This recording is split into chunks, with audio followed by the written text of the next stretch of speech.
So I'm sure you've all had a time where you're lying in bed in the dark and you're looking at your cell phone, and your parents come into your room and like, stop looking at your cell phone. You're gonna hurt your vision.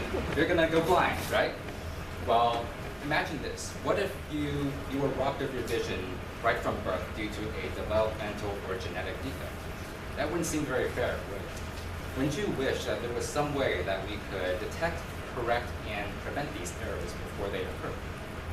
Well, in order to do that, there's a lot more about eye development that we have to learn about, because it's an extremely complex process. There are a lot of genes, a lot of factors involved, and there's just still so much that we don't know.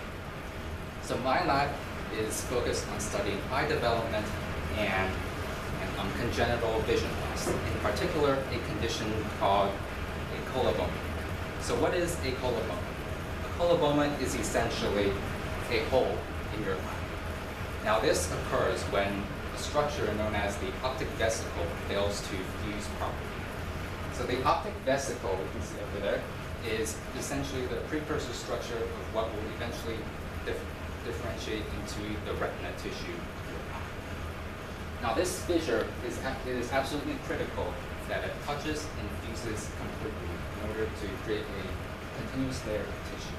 If there is an error in this fusion process, then you will get a gap in your retinal tissue, which will eventually persist and become a coloboma. Now this coloboma, this condition affects roughly 1 in 10,000 people, but there are likely many more cases that go unreported, simply because the degree of vision loss associated with this condition is so variable, depending on the severity and location of the coloboma. In some cases, it can result in complete blindness, and in other cases, it can have virtually no effect on your vision whatsoever. So my lab uses the mouse model in order to study genes which are involved in eye development.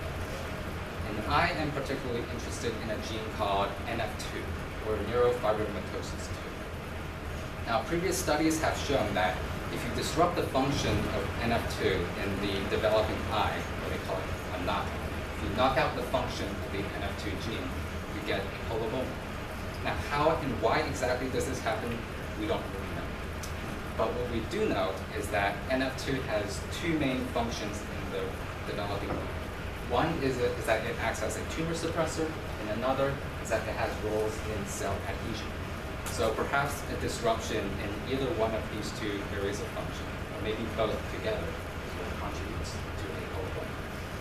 So for my project, I am studying embryonic mice which have the NF2 gene knocked out or disrupted in their eye.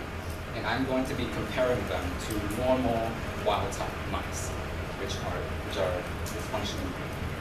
And you can see, it's not really, in the NF2 knockout mice, you can see a gap in their eye over here, and that is expected to be the coloboma, whereas in the control, you don't see this gap. So I'm going to be examining the morphological differences between these two groups of mice.